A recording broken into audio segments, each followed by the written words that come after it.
Meus irmãos, que bom estarmos mais uma vez aqui, né? Estava com saudade da aula para vocês já, fazia um tempo, né?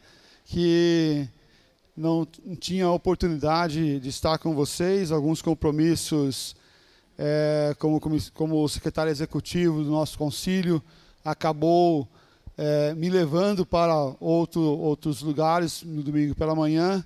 Graças a Deus, hoje o Senhor nos permitiu estarmos adorando o Senhor e aqui ministrando os estudos. Mas estavam em boas mãos, estava aí o seminarista Arnaud, nossa irmã Eunice também ministrando a aula para vocês, estavam bem cuidados aí também, bem assessorados com esses irmãos. Hoje nós iremos estudar o último capítulo do livro Simplesmente Crente, do Orton. Então, é um estudo bem pertinente, porque fala não das coisas dessa terra, mas do que está por vir. O título e o tema é Depois do Corriqueiro, Antevendo a Revolução. Olha só, é um momento de graça e de verdade que o Senhor vem mostrar para nós o que tem de melhor para a nossa vida lá na frente.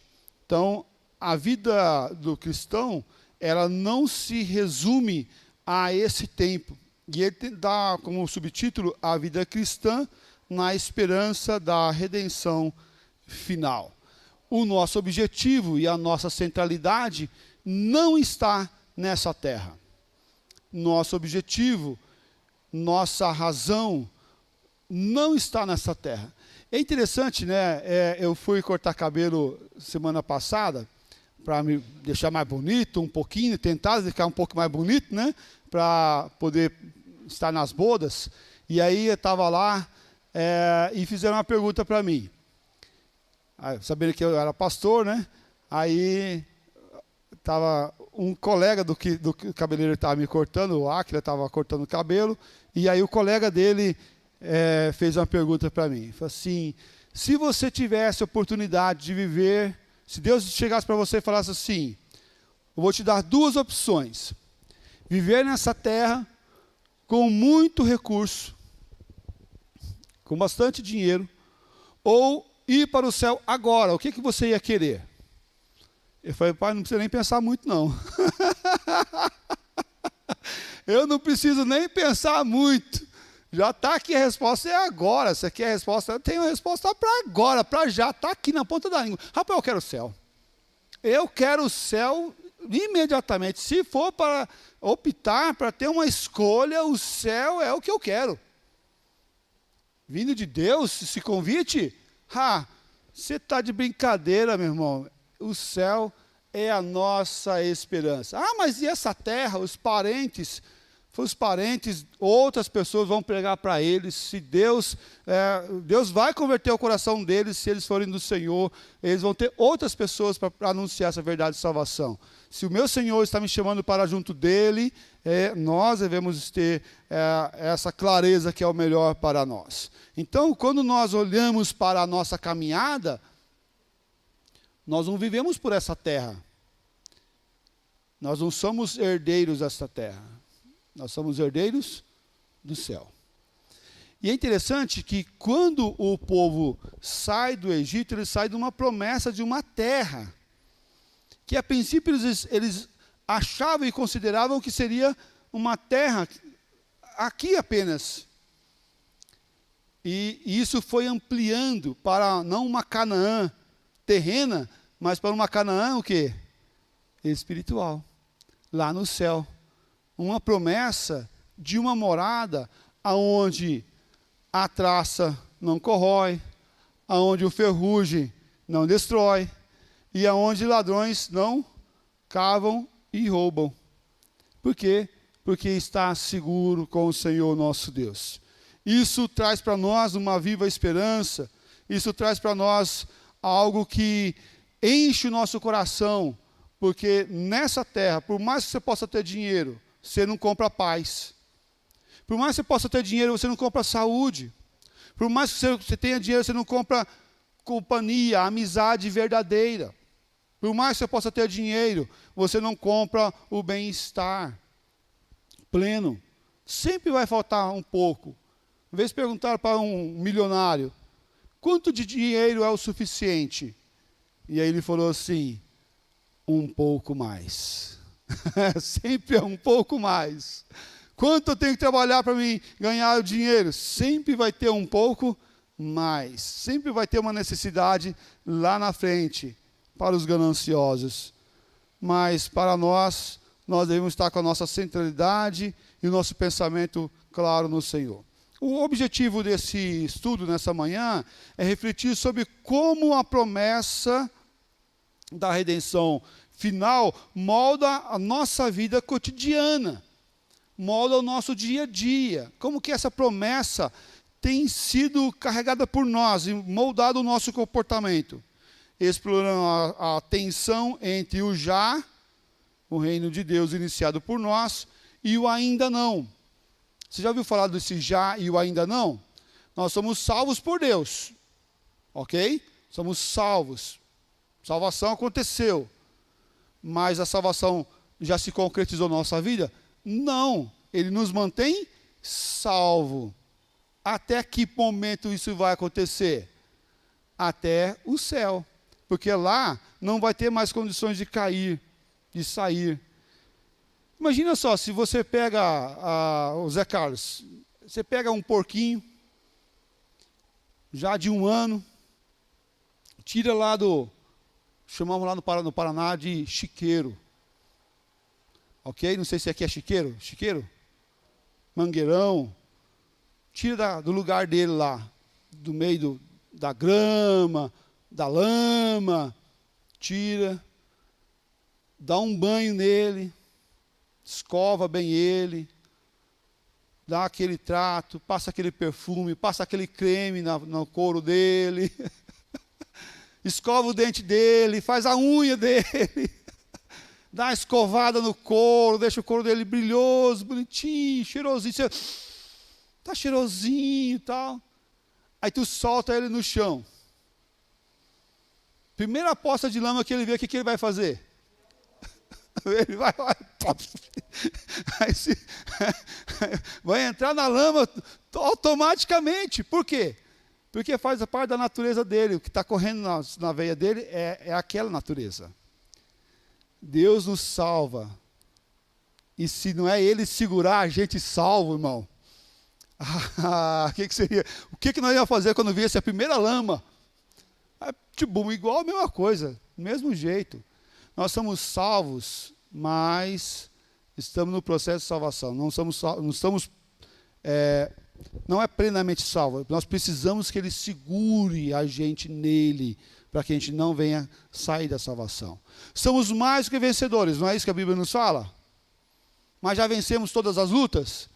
Não, nós estamos vivendo cada luta, todo dia, uma luta por dia. Né? Não é assim com você? Pelo menos lá comigo é assim. É um dia uma luta, outro dia é outra, e algumas vezes é 2 lutas no dia. Né? Você dá-me mais graça, porque esse mês, esse dia precisa de mais graça. É aqui aquele dilema do já e do ainda não. Nós estamos no processo de...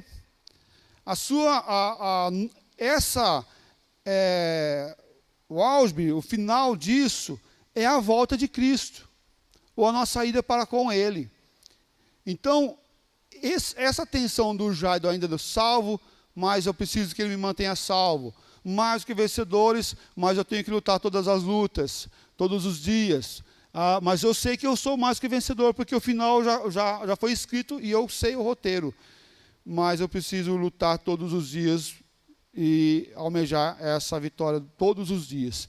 E buscar a dependência do Senhor, na dependência do Senhor, lutar todos os dias para receber essa salvação. E esse ponto final. Isso vai terminar quando?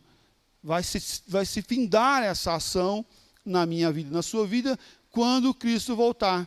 Quando a trombeta ecoar, quando todo o joelho se dobrar, quando, assim como o relâmpago, né, que sai do ocidente e se põe no oriente, o Senhor voltar para buscar a sua igreja e o seu povo. Essa esperança que os crentes têm, que os filhos do Senhor nosso Deus têm, serve para alimentar nossa vida e o nosso coração. E não com as coisas dessa terra, mas com as coisas do céu. Mas não só por causa das coisas do céu, mas por causa da presença de Deus em nosso meio, lá no céu. Não mais parcial, mais plena, a presença plena dele. Porque hoje nós temos como aqueles que veem em espelho, como o apóstolo Paulo fala. E aí nós temos que lembrar, não esse espelho nosso de aço polido, que é nítido, que nós conseguimos enxergar claramente, mas é aquele espelho do ferro polido, que ele está olhando como que vê como que meio que distorcido ainda. Não plenamente, como também o reflexo do nosso rosto na água, por exemplo. A gente se vê, mas a gente não consegue tirar um cisco do olho olhando aquele reflexo. Por quê? Porque ele mostra, mas ele não está mostrando plenamente. Hoje nós estamos vendo como isso, como algo que está lá na frente, meio que embaçado ainda e não pleno. Mas nós vemos as coisas do nosso cotidiano aqui como mais pleno, como mais real, como mais palpável. E como criança que somos, olhamos as coisas mais concretas. E o abstrato nós temos mais dificuldade de ver. Por quê? Porque você está vendo o céu? Não estamos vendo o céu. Eu vejo a terra. Eu vejo os prazeres da terra. Porque está aqui, do meu lado. Mas se o inferno é a presença de Deus em ira, a presença de Deus no céu é a bondade, é o amor, é o cuidado. E isso deve encher nosso coração de uma viva esperança. Uma esperança não nas coisas passageiras, a esperança da vida eternal. E aí, não por causa da rua de ouro, não por causa de que não vai ter sofrimento, não por causa que não vai ter mais lágrimas, mas por causa do quê? Da presença plena do nosso Salvador. Nós vamos estar plenamente na presença do nosso eterno Deus. Isso tira toda a dor, enxuga toda a lágrima, dá todo o recurso. Isso nos dá alegria e paz. É essa a questão. Muitas pessoas pensam no céu, e eu vou porque lá eu vou ser milionário, porque lá eu vou ter uma mansão muito grande. Percebe que isso trabalha um senso mais próprio, um egoísmo mais meu, né? Uma parte minha, eu quero ser rico, eu quero ter recurso, não quero mais chorar. Olha o eu aqui.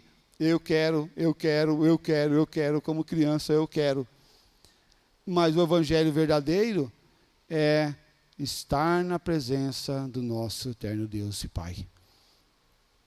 Voltando e restaurando aquela imagem lá do Éden antes da queda, onde Deus vinha no final da tarde, passeava no meio do jardim e conversava com Adão e com Eva. Olha que maravilha, a presença de Deus no meio deles. E por isso eles podiam ter paz. Romanos 8:18 fala assim: porque para mim tenho por certo que os sofrimentos do tempo presente não podem ser comparados com a glória a ser revelada em nós. Comparada com a glória a ser revelada em nós. O tempo presente não é um tempo que nos dá sempre alegria. No tempo presente nós temos os sofrimentos. E os sofrimentos, se você não está passando por momentos de luta, certamente você já passou ou passará. Nessa terra não tem quem não passe por momentos de lutas. Diga de passagem, a vida é uma luta contra a morte todos os dias. Né? A vida é uma luta contra a morte todos os dias. Se você pensar bem, por que você come? Para não morrer. Se você parar de comer, você certamente vai morrer. Ah, mas eu como por prazer, tal, tal, mas tá bom.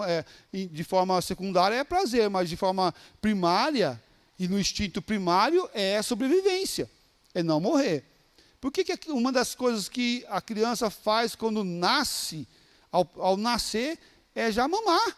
É o estímulo, e ela tem um estímulo na boca para mamar.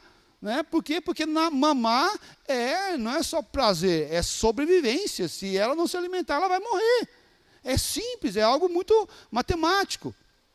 E ela já está lutando para sobreviver, lutando a favor da vida e contra a morte automaticamente. E ele fala, olha, sabe esse sofrimento que você tem e que você passa, que muitas vezes a gente fica cansado, enfadado de passar tantas lutas? Então, eles não se comparam com o que está por vir. Não pode se comparar a eles a glória a ser revelada a nós. A glória aqui é a manifestação e olhando para Deus Pai Todo-Poderoso. A redenção no tempo certo irá vir sobre o seu povo, o povo de Deus. E nós devemos estar com os nossos olhos não fitados nessas coisas dessa terra, porque elas vêm aliciar o nosso olhar e viciar o nosso olhar nas coisas presentes. E aí você vai ver muitas falas de marketing que vai trabalhar isso. Quer ver só uma frase de marketing trabalhar isso? Zé Carlos, se valorize, cara. Rapaz, se valorize. Seja um homem de valor. Seja feliz. Você tem direito de ser feliz. Eu não estou falando no aspecto de direito, ou que você tem que sofrer, não é isso. Que você tem que se autodestruir, não é isso. Por que eu devo olhar e ver que sou bonitão? Porque eu mostro a glória de Deus através da minha vida. Por que eu tenho que buscar a felicidade? Porque a felicidade está em Deus e não é a ausência de problema na minha vida. Eu tenho que buscar no lugar certo e na forma correta. E não numa autovalorização pessoal e carregada por nós mesmos. Tem uma senhora lá, dá uma olhadinha lá para mim, Nice, por favor. Tem uma senhora lá, dá uma olhadinha, acho que os diáconos não estão ali na recepção. Isso. E é importante nós olharmos e ver que o Senhor vai trabalhar em nós, não um olhar próprio para a gente mesmo, mas um olhar voltado para Ele. Não buscando o nosso bel prazer, a nossa vontade, mas olhando o Deus eterno que nos dá a sua paz. Minha paz vos dou. Não dou como o mundo dá. Porque o mundo não tem paz. Ele não dá, porque ele não tem paz. O mundo dá alguma coisa que é solto, que é perdido, que não traz paz. A princípio, muitos falam que é paz. E não é paz aquilo é perturbação. Ah, eu sou livre. Você não é livre. Quem é livre é quem não carrega esse peso do mal. Esse mundo vive no mal. E a felicidade não é a ausência de problemas, mas a felicidade é a presença de Deus em nossas vidas e em nossos corações. Percebe que muda todo o objetivo da gente. Não é isso, Shirley? Não muda tudo o nosso objetivo. Elas são passageiras. Perfeito. Essas permanecerá para sempre. As coisas eternas vão permanecer para sempre. Isso resume muito bem o que nós estamos expondo aqui. Porque se nós vamos buscar uma felicidade terrena, o espetacular terreno, é só isso. É a mesma coisa quando a gente faz alguma coisa boa, né? E a gente quer mostrar para todo mundo. E aí, o que o Senhor fala? Assim, olha, você já recebeu a tua parte aqui na terra, então fica aí, você já perdeu o teu do céu, né? Perdeu o teu do céu, porque o teu você já recebeu aqui.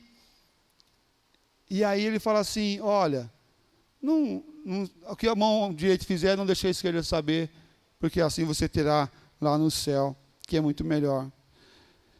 Mas também é importante observar que a redenção tem um tempo. E ela estará sendo trabalhada. Olha os versículos 21, capítulo 21, versículo 5 de Apocalipse. Apocalipse 21, 5.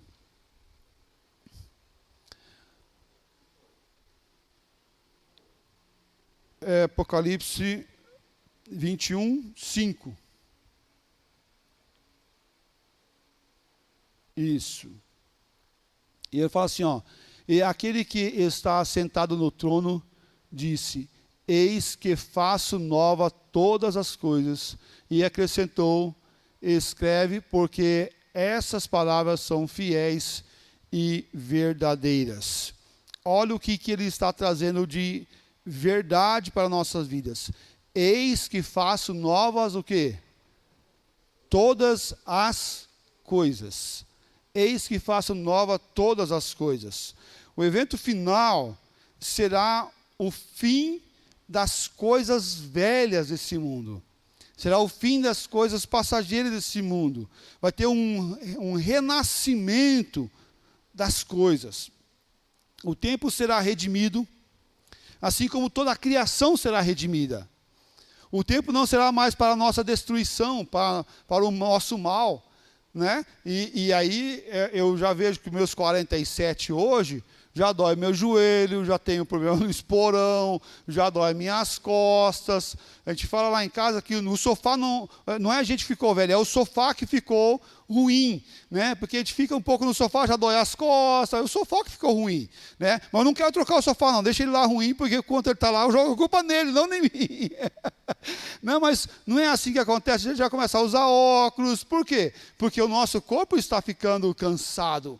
Né? Nosso corpo está ficando cansado. E eu falei na sexta-feira, falei assim, quando eu prometi para você, Denise, que eu iria cuidar de você na saúde e na doença, quando eu falei na doença, não fez muito sentido lá com os nossos 22, 23 anos, não. Mas agora faz sentido, porque agora as dores já fazem parte da gente.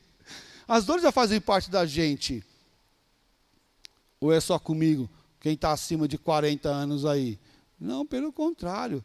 Dói aqui, dói acolá, dói nas costas, as cadeiras já dói, perna, cansaço. Eu lembro quando eu tinha 22, 23 anos, 25 anos, andava lá no meio do mato, no Amazonas, carregava madeira, tora, a gente cortava a lenha para trocar troco de tijolo para poder construir a igreja. A gente tirava a madeira lá no meio do mato para fazer o telhado da igreja, madeira de 7 metros, comprido de 7 metros, 16 por 8, com 7 metros, a gente andando com aquela madeira nas costas lá, no meio do mato, pisando em falso, e estava lá junto com todo mundo. Rapaz, eu falava, meu Deus do céu, hoje eu acho que não consigo nem carregar nem um terço daquilo lá. Por quê? Porque a idade vai chegando, o tempo vai sendo outro. Mas vai chegar um tempo onde a redenção plena irá acontecer. Deus vai fazer novas, não só a nossa vida, mas todas as coisas. Todas as coisas. E isso traz uma esperança verdadeira, esperança de graça, porque vai ter um novo renascimento. O tempo será redimido. Toda a criação será redimida. E a palavra de Deus fala que a criação geme aguardando o tempo da restauração. A natureza geme, ela sofre. Olha, nossos primos estavam aqui em casa, eles até ficou cuidando lá com eles, né? Eles estavam voltando agora para o Paraná, disse que lá em Santa Catarina está chovendo demais lá agora, chovendo demais. Inclusive deu inundação em alguns lugares lá de Santa Catarina, chovendo muito para lá, porque a natureza geme aguardando o tempo da restauração. Toda a criação será redimida, será estabelecido o reino de Deus, e esse reino de Deus será consumado por Cristo. Eis que faço nova todas as coisas.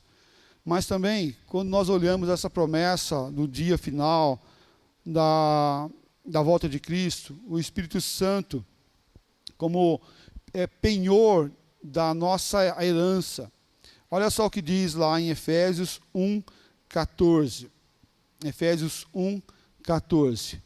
O qual é o penhor da nossa herança até ao resgate da sua propriedade em louvor da sua glória.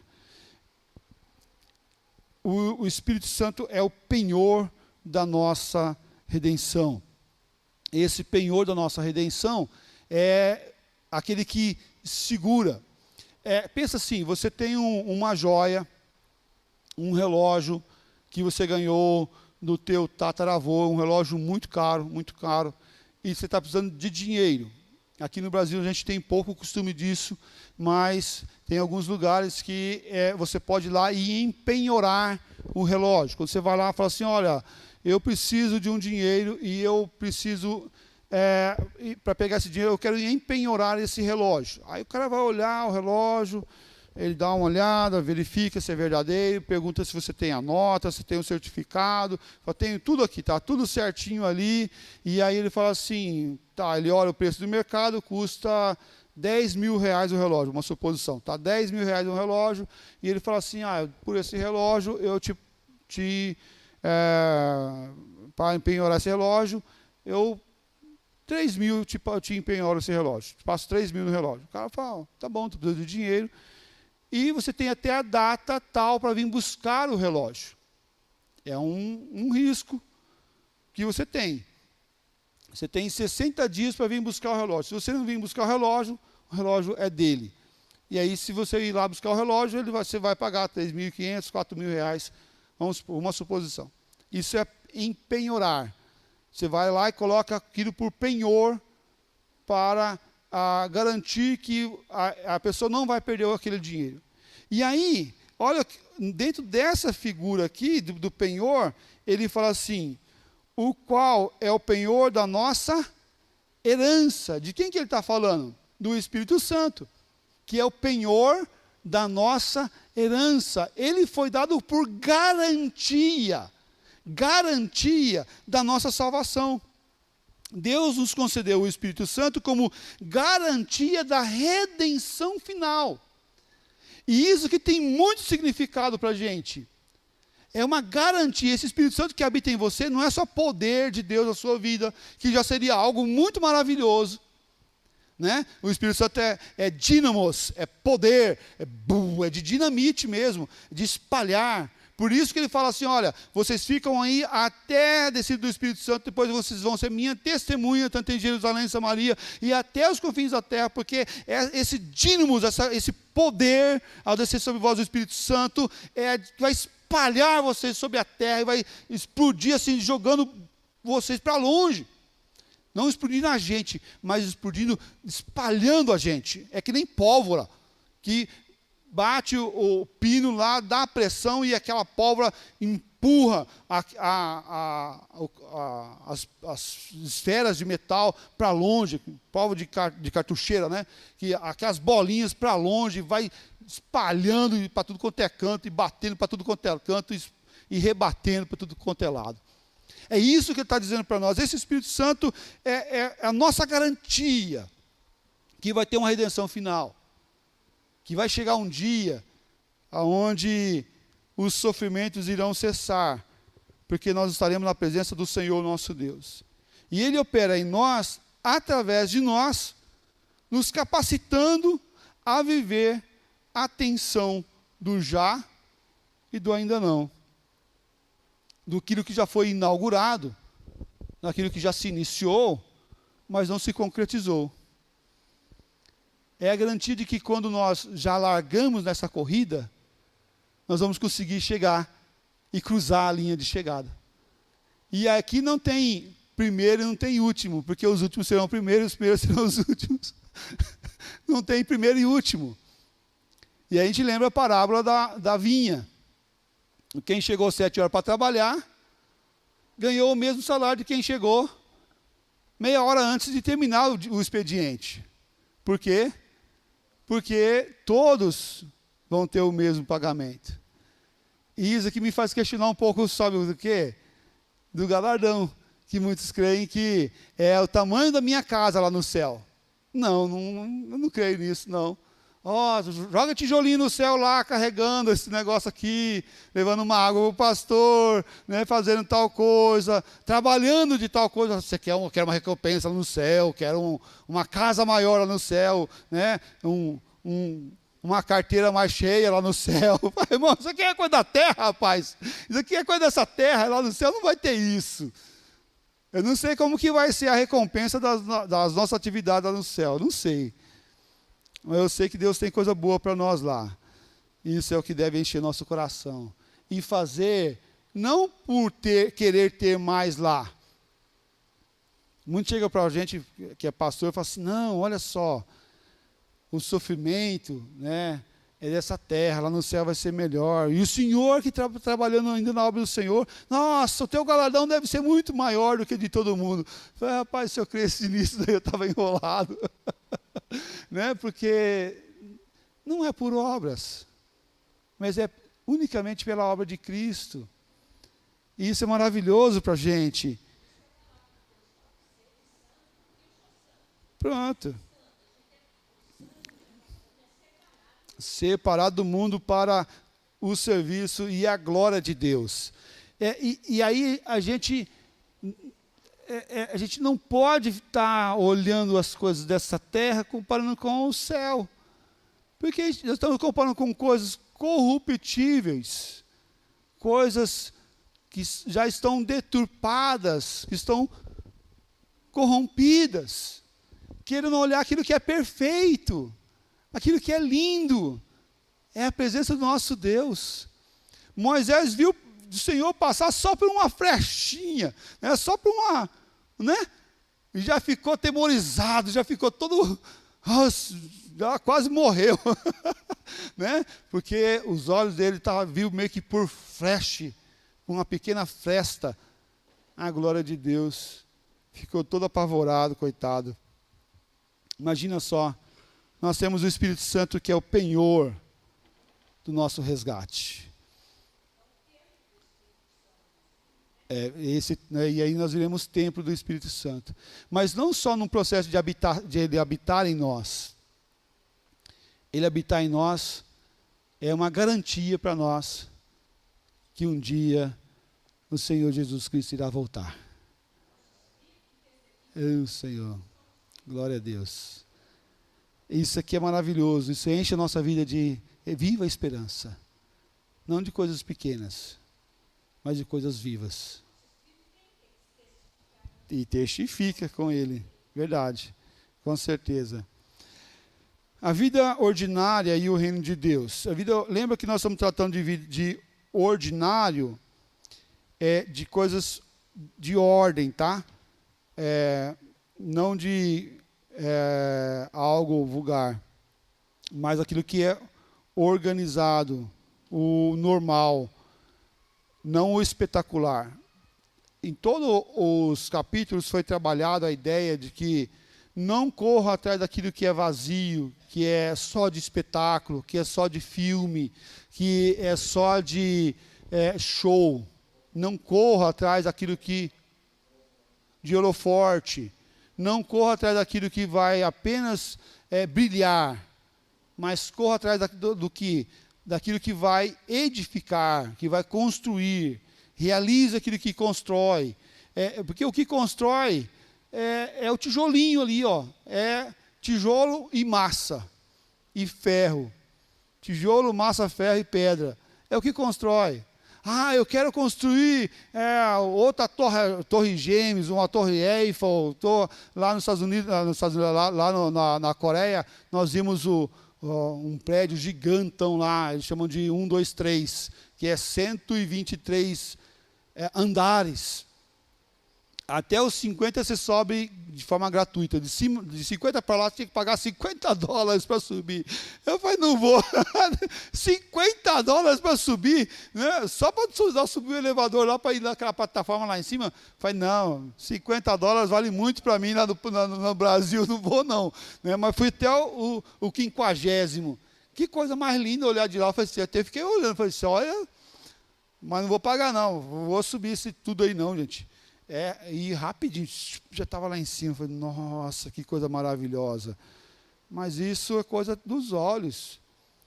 Não queira construir um prédio, né? Começa com pequenos, começa com uma casinha, começa com a tua casa, né? Construindo isso com o pequeno ali. Olha o que diz 1 Tessalonicenses 4:11.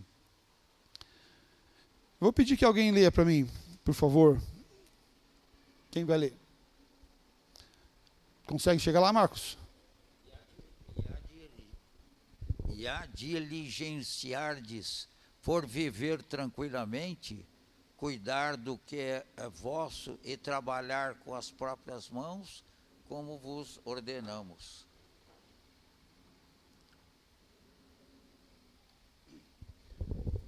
Obrigado. Olha só. Diligentemente por viver tranquilamente, cuidar do que é vosso e trabalhar com as próprias mãos, como vos ordenara, como foi ordenado.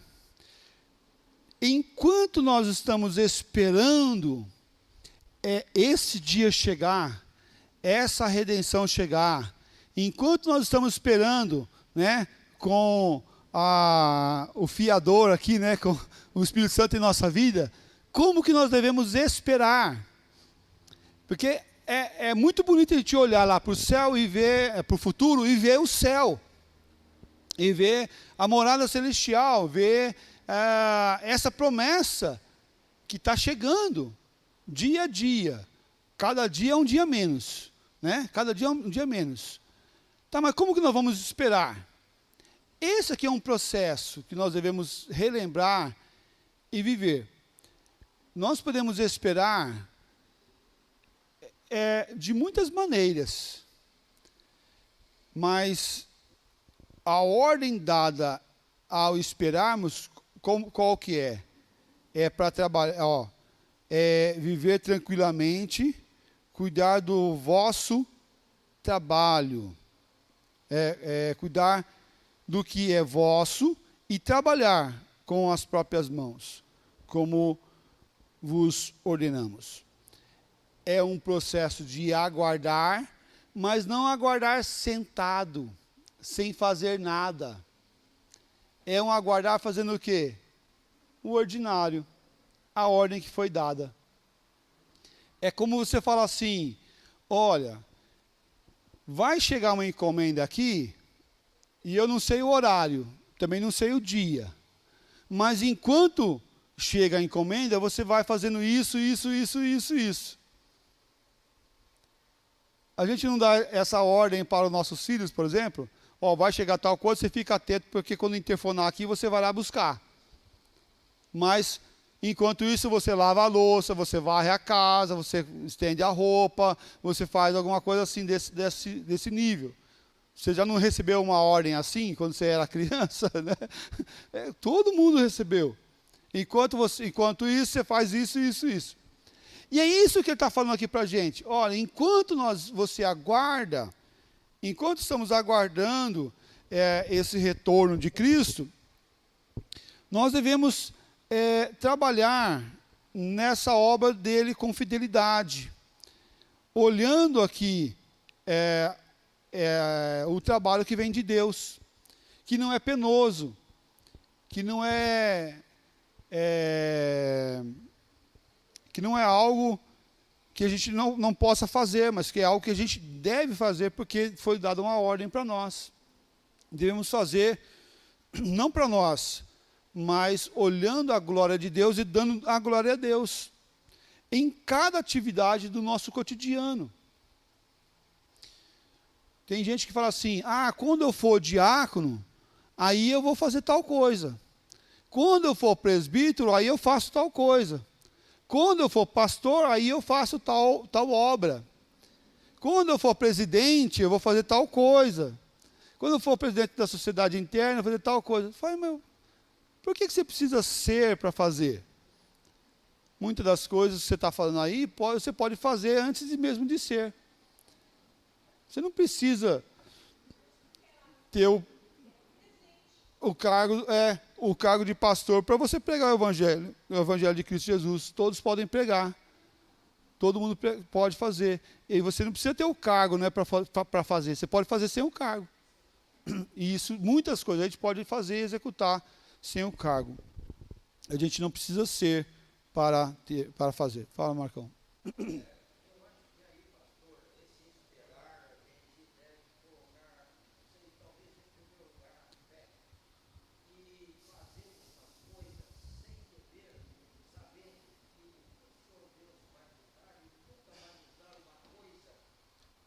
Que a gente não possa fazer, né? Perfeito. Concordo. Concordo plenamente. Deus não vai dar uma carga maior que você possa carregar. Pelo contrário, tudo que Ele colocar na tua mão é que você pode fazer. E isso é muito claro para nós, né? Ele coloca tudo o que a gente pode fazer e Ele nos dá esse privilégio de fazer para a glória dEle mesmo. Ele conhece cada um de nós, detalhe por detalhe, né? Cada fio de cabelo Ele conhece na nossa vida. Tudo. E aí nós devemos fazer não para a nossa glória, porque é algo que foi muito combatido, né? Na Reforma Protestante, é o fazer para o homem, para a glória própria, né? Para a salvação do homem, para benefício do homem.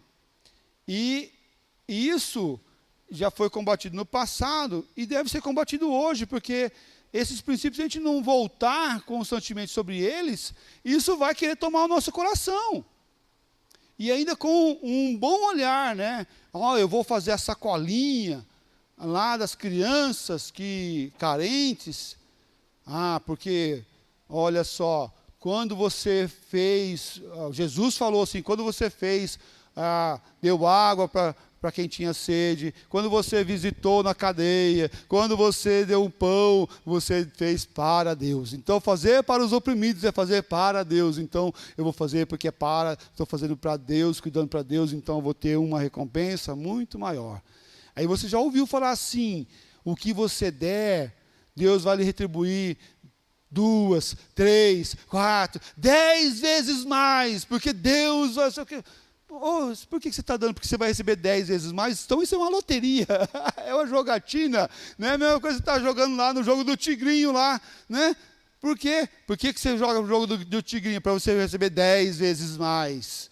Por que você faz isso? Não, porque você quer. Então você está fazendo porque você quer um bem próprio e não fazendo um bem para o Senhor, né? Por amor ao próximo, cuidando da obra divina que Ele dá a cada um de nós. Não estou falando que a gente não pode fazer a obra de assistência social, de cuidado da sacolinha. Não estou falando isso. Estou falando que a gente não deve fazer isso com um benefício próprio, mas com uma ordem divina que Deus dá para cada um de nós de cuidar do oprimido, do abatido, daquele que tem fome, e cuidar das pessoas que têm necessidades. Nós devemos fazer isso não querendo algo em troca, mas dando como para o Senhor. Fala alto, irmão.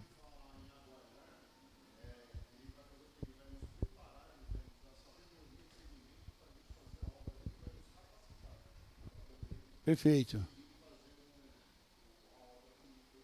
Maravilha, é isso mesmo. Ele vai nos preparar e nos capacitar dia a dia, né? Até tem uma frase que é muito significativa, dentro do que o nosso irmão Gilberto falou, que Deus não chama os capacitados, mas capacita os chamados, né? Bem interessante essa frase. E algumas vezes a gente vê isso de forma muito clara mesmo, né? Deus capacitando aqueles que são chamados para a obra do Senhor. Isso não deve nos fazer também olhar e não nos preparar para essa obra, ok? Isso não é esse o sentido da ideia. A ideia é que Deus vai capacitando dia a dia aqueles que são chamados para exercer uma obra maravilhosa que Ele tem para nós. Mas também uma coisa que nós devemos ter em mente, que nessa jornada, mesmo do ordinário, do normal, nós vamos passar por tribulações. Momentos difíceis, momentos onde parece que nossas forças se acabam, parece que a nossa força meio que se sucumbe, e parece que ela some de uma vez como uma água que cai na areia, né? Veja só, segundo a Coríntios 4, de 8 a 10. Em tudo somos atribulados, porém não angustiados, perplexos, porém não desanimados. Olha que maravilhoso, né? Continua. Perseguidos, porém não desamparados. Abatidos, porém não destruídos. Levando sempre no corpo o morrer de Cristo, para que também a sua vida se manifeste em nosso corpo. Até aí. Olha só. Isso, no mundo tereis aflições, mas tende bom ânimo, fique firme, porque eu venci o mundo. Irmãos, e aqui vem uma palavra de ânimo para a nossa vida. A vida não é atribuída, a vida com Cristo, a vida cristã não é atribuída à ausência de problemas. Não é atribuída à ausência de problemas. Talvez você possa até ter ouvido assim, se você passa por dificuldade é porque você está em pecado. Eu vou falar para você, se você passa dificuldade é porque você é um pecador vivo. Porque você é um pecador vivo, né? Porque você está vivo, porque só quem não passa dificuldade é quem morreu, né? É quem já descansou no Senhor. Esse sim não passa por dificuldade, porque até aqueles que morreram sem o Senhor já estão em sofrimento. Já estão em sofrimento eternal. Só aqueles que morrem no Senhor. Mas a marca do sofrimento dessa vida é também a entender que esses sofrimentos ele é temporário. É circunstancial, é temporário. Temporário até quando? Até a volta de Cristo, ou até nós irmos com Ele. Ah, mas isso é muito tempo. Tá, vamos fazer uma relação aqui.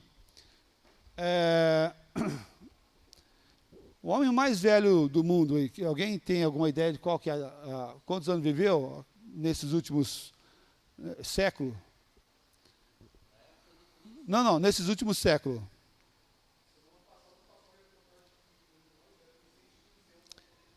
115 anos. 112. Vamos dar uma lambujinha aí, 120 anos. Ok? 120 anos. É ano para arrebentar, né, Marcinho? 120 anos. Se rodou com o pneu murcho ainda, aí fica pior. Né? Aí que fica pior mesmo. Andou com o pneu murcho, ou então deu falta de óleo, aí vai mesmo, né? Fica com um problema sério. Mas vamos pensar assim, 120 anos. Mas o que é 120 anos em relação à eternidade? Hã? Nada.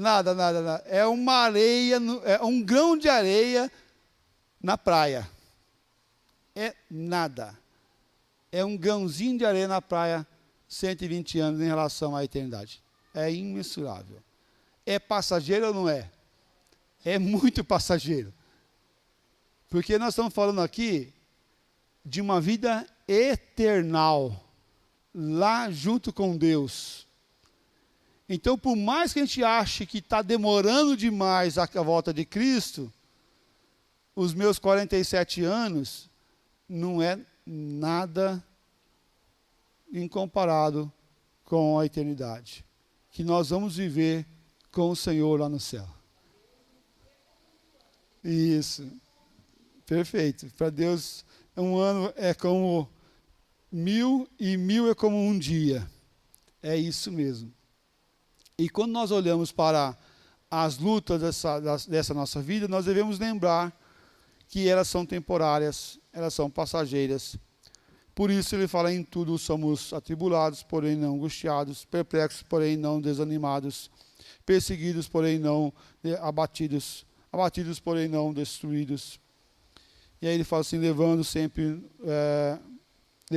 o corpo, ou morrer de Cristo, para que também a sua vida se manifeste em nosso corpo. Meus amados, as tribulações desse tempo, elas são temporárias e elas são pertinentes a essa vida. As lágrimas são pertinentes a essa vida. Quer chorar? Então chora aqui, porque lá no céu não vai ter choro. Até a gente brinca assim, quer chorar, manda áudio, né? Não dá pra... Manda áudio que a gente consegue, né, ouvir o choro. Mas o choro é dessa terra. O choro não terá lugar no céu. O céu não é o lugar do choro.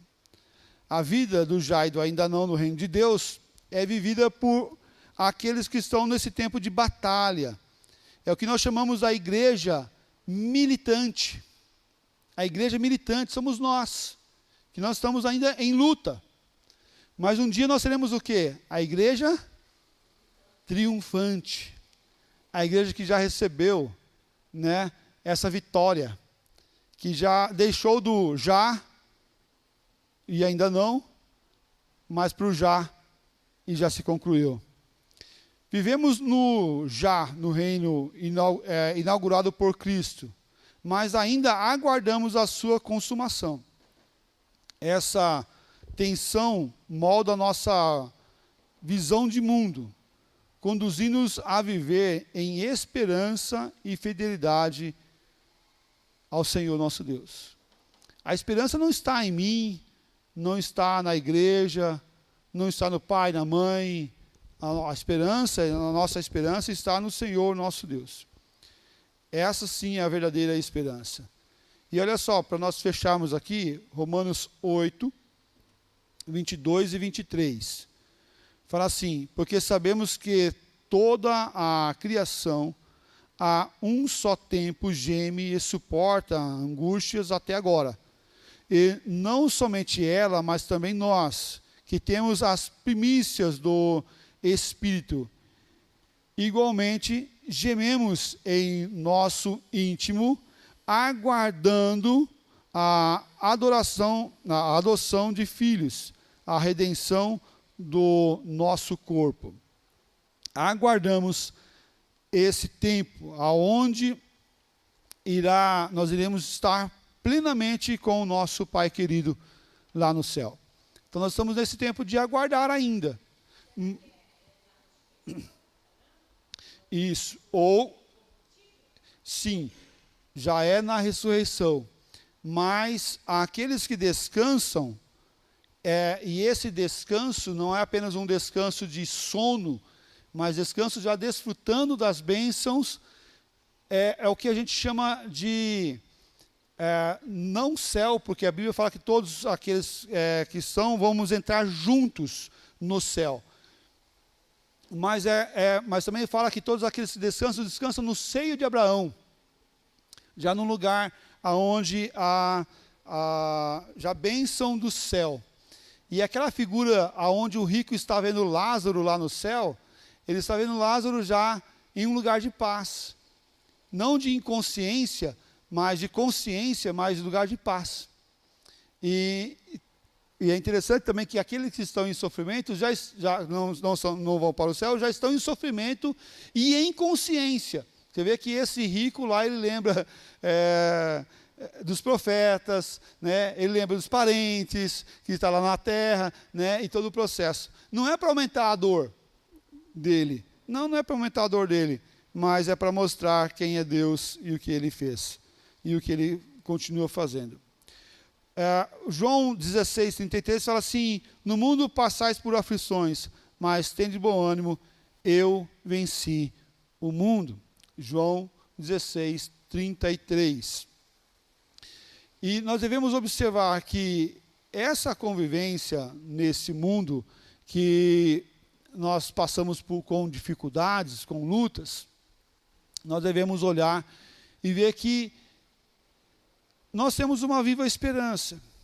A esperança está em Deus, em Cristo Jesus. E um dia esse sofrimento irá acabar. Então, olhe para Cristo, olhe para o menino Jesus que nasceu, olhando o Natal agora, não para adorar aqueles que foram usados para esse momento.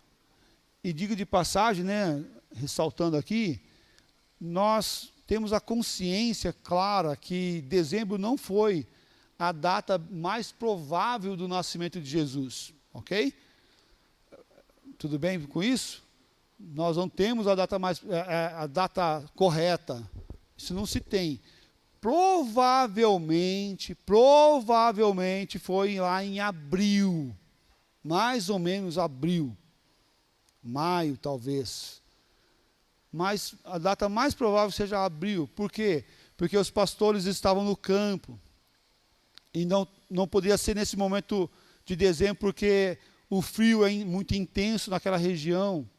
Então os pastores não ficavam no campo nessa região nesse tempo.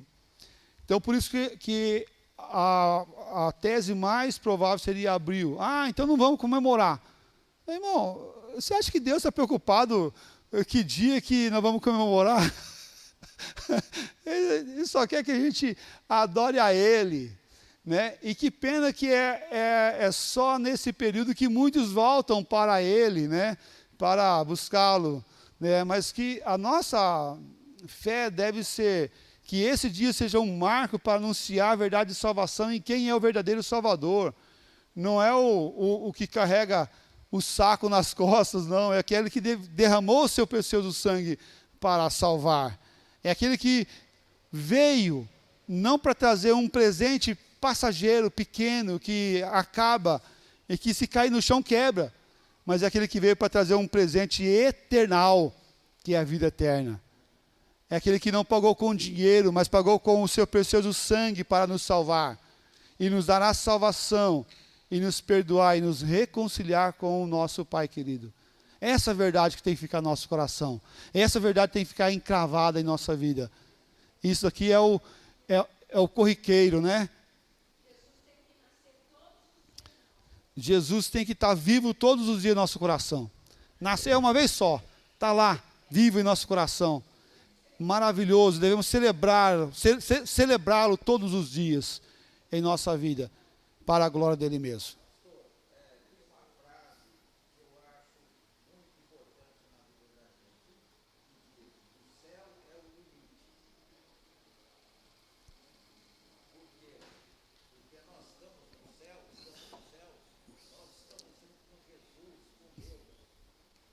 Sim, perfeito.